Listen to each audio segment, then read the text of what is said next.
Saudara-saudari yang terkasih, setiap orang dari kita mempunyai tugas dan tanggung jawab masing-masing.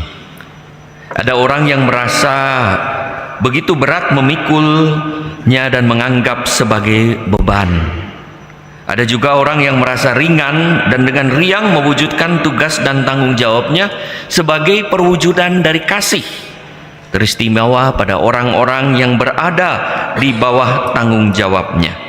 Maka baginya kesulitan bahkan kesakitan bukanlah beban yang berat, tetapi korban syukur karena boleh mewujudkan kasih pada orang-orang yang dicintainya yang berada di bawah tugas dan tanggung jawabnya. Misalnya orang tua dengan senang sekalipun berat bekerja keras untuk anak-anaknya. Baginya tugas dan tanggung jawab adalah apa yang pas dan pantas dipikulnya sebagai bagian dari komitmen hidupnya dan perwujudan iman akan Allah yang mempercayakan peran, tugas dan fungsi serta posisi tertentu dalam kehidupan ini. Itulah kuk gandar, yaitu tugas dan tanggung jawab yang pas dan pantas yang Tuhan sediakan bagi setiap orang, hingga orang pun menjalankannya dengan sukarela dan sukacita. Allah memberikan tugas dan tanggung jawab kepada orang, setiap kita, tidak lebih dari kekuatan kita. Allah sungguh mengenal betul dan memberikan apa yang pas dan pantas untuk kita. Sayangnya ada orang yang malah terbeban oleh tugas dan tanggung jawabnya hingga stres, pusing, bahkan gila, merasa beban hingga terasa makin berat karena ditambah dengan hati yang penuh penyesalan bahkan kemarahan. Saudara-saudari yang terkasih, seorang pastor di India pernah bercerita bahwa pada suatu hari ada seorang anak kecil yang berusia sekitar 6 tahun menggendong adiknya yang sekitar 2 tahunan tetapi gemuk. Seorang bapak merasa kasihan pada anak yang yang menggendong adiknya itu dan berkata, "Nak, mengapa engkau memikul beban seberat ini? Bukankah ia sudah bisa berjalan? Suruhlah dia berjalan. Bukankah engkau juga masih kecil? Badanmu kecil, badan adikmu besar. Turunkanlah beban itu dan biarkanlah ia berjalan." Anak itu menjawab, "Maaf Bapak, ini bukan beban, tapi ini adalah adikku." Saudara-saudari yang terkasih, itulah kiranya momen saat Yesus memanggul salib yang berat. Yesus tidak menurunkan salibnya yang berat dan tidak menganggapnya sebagai beban, tetapi memikulnya sampai ke bukit Golgota karena salib bukanlah beban yang berat baginya, tetapi korban syukur pada Allah yang menyelamatkan manusia. Bacaan pertama hari ini berbicara tentang seorang raja damai yang menaiki menunggangi keledai beban. Saya pernah melihat satu ilustrasi yang menggambarkan bagaimana keledai tidak mengenal Yesus yang akan menaikinya memasuki kota Yerusalem. Tetapi ketika dinaiki oleh Yesus, walaupun berat badannya, keledai kecil, ia mengangkat Yesus yang menungganginya, membawanya dengan senang hati karena mengira orang-orang itu bernyanyi Hosana, Hosana, memuji Allah, kiranya memuji keledai, sehingga keledai sambil memanggul Yesus, membawa Yesus sambil manggut-manggut. Sepertinya yang dia dipuji, dia merasa tidak ada beban. Luar biasa, karena Yesus saya dipuji, baru seumur hidup ada orang-orang yang memperhatikan, memuji-muji saya. Itu membawa sesuatu, tidak mengalami beban, tetapi bersyukur dan mengalami berkat seperti keledai itu. Maka Yesus memanggul salib yang dengan penuh syukur dan sukacita sebagai suatu persembahan yang layak pada Allah. Saat menyaksikan begitu banyak orang mengalami hidup terbebani oleh tugas dan tanggung jawabnya sendiri, bahkan seringkali lebih terbebani oleh apa apa yang bukan menjadi tanggung jawabnya, tetapi justru membebani hidupnya, Yesus mengajak kita untuk datang kepadanya dan belajar darinya bagaimana ia sendiri dengan lemah lembut dan rendah hati tampil sebagai raja pembawa damai yang memikul salib, bukan sebagai beban tetapi korban syukur yang hanya dapat dipahami oleh orang-orang kecil, yaitu mereka yang hatinya dan budinya terbuka pada karya Roh Kudus, pada pewartaan Tuhan sendiri. Yesus memanggil kita untuk mengemban suatu perutusan tertentu yang unik bagi kita masing-masing, ibarat menempatkan kuk atau gandar yang cocok, yang dibuat secara khusus, customized untuk masing-masing, bagaikan palang kayu yang dipasang pada leher atau tengkuk hewan menarik, bisa lembu, bisa kerbau atau sapi. Alat ini berfungsi untuk menyatukan dua ekor hewan penarik agar mereka dapat berjalan bersama-sama dan membagi beban berat saat menarik bajak atau gerobak. Maka agar efektif dan efisien hingga bajak dan gerobak menjadi ringan, gandar atau kuk itu diukur sedemikian rupa dan dibuat sesuai dengan bentuk leher masing-masing hewan penarik, hingga binatang itu merasa lebih ringan, aman, dan nyaman. Pada zaman Yesus, kuk itu juga dibuat, ada kuk yang dijual berdasarkan ukuran, ada juga kuk yang dibuat atau gandar yang dibuat berdasarkan permintaan para pemilik binatang itu, supaya binatang-binatang bekerja lebih efektif, lebih efisien, menarik beban entah bajak entah gerobak dengan sangat luar biasa.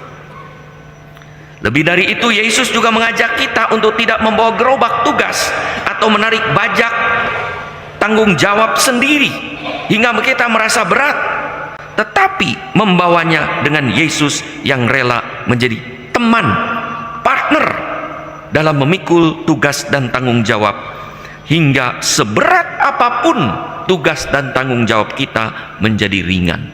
Yesus berkata, terimalah kuk, pikulah kuk gandar, sebab gandarku adalah ringan. Kenapa ringan? Karena dibuat berdasarkan ukuran kita, leher tanggung jawab kita, leher kemampuan kita. Sehingga, dan kalau ada gandar, kita tidak pernah menarik seorang diri, tetapi menarik dengan partner. Siapakah partnernya? Yesus sendiri. Yesus menyediakan diri sebagai partner. Ketika dua murid Emmaus menanggung beban berat, stres, sedih, kecewa, putus asa, pulang ke Emmaus, dalam perjalanan dua orang Emmaus, sebagai satu pribadi yang sungguh-sungguh sedang mengalami down, jatuh, datanglah Yesus menemani perjalanan. Mereka berjalan bersama sehingga sampai ke desa tak terasa bersama-sama bercerita. Itulah Yesus yang menyediakan diri menjadi partner hidup kita, yang menarik, yang bersama-sama menarik beban, memanggul tugas dan tanggung jawab, dan meletakkan luar biasa gandar satu leher punggung pundak kita, yang satu lagi di leher dan pundak Yesus, dan ditariklah di poros tengah kayu untuk menarik bajak tanggung jawab ataupun gerobak tugas-tugas kita. Dalam kitab suci, gandar sering menjadi metafor yang melambangkan ikatan sebuah komitmen dan tanggung jawab kita. Dalam kebersamaan, dengan semangat kebersamaan itulah kita diajak untuk selalu menarik bajak bersama-sama. Dan percayalah, Tuhanlah yang menyediakan diri untuk bersama-sama menanggung tugas dan tanggung jawab. Di atas altar ini tertulis ajakan, marilah kepadaku kamu yang lelah dan menanggung berat, yang mengundang kita untuk mempersilahkan Yesus menjadi rekan perjalanan dalam memikul tugas dan tanggung jawab, serta mewujudkan iman dan komitmen, sehingga seberat apapun tugas dan tanggung jawab itu, kita panggul dengan penuh sukarela dan sukacita sebagai kurban syukur kepada Allah. Itulah kasih seorang ibu yang dengan susah payah mengandung anak 9 bulan dan melahirkan anaknya.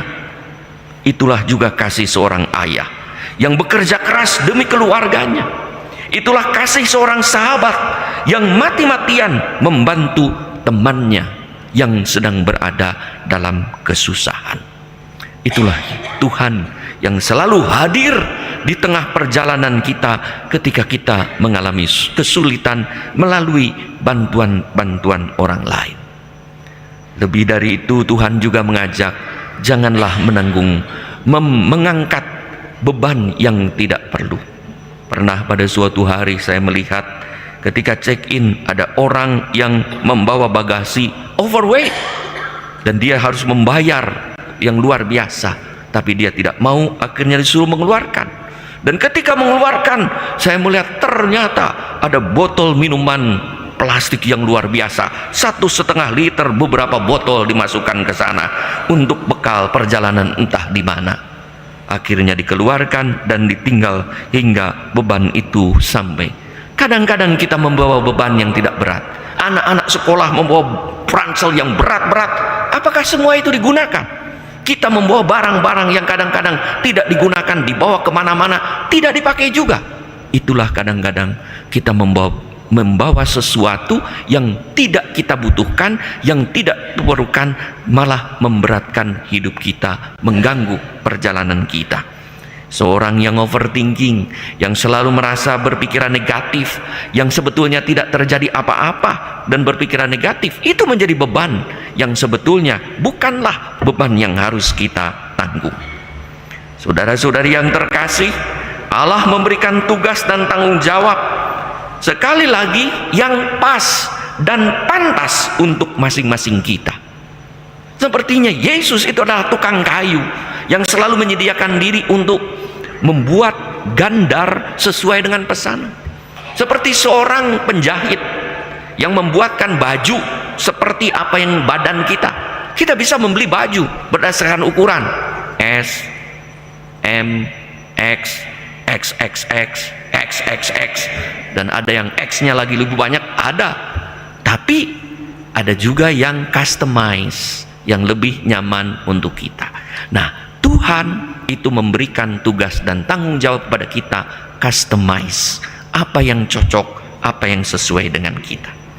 Saat kita memikul tugas dan tanggung jawab bersama Yesus yang bersedia menjadi rekan perjalanan hidup kita, dan dengan menggunakan cara pandang Yesus yang lemah lembut dan rendah hati, membiarkan Roh Allah bekerja, bagaimana Ia memanggul salib yang berat, kita pun akan menunaikan tugas dan tanggung jawab kita dengan sukarela dan sukacita, karena setiap karya dan kerja keras dalam mewujudkan tugas dan tanggung jawab yang dipercayakan kepada kita ternyata adalah sebuah korban syukur kepada Allah dan anugerah yang pantas kita syukuri karena Allah mempercayakannya kepada kita.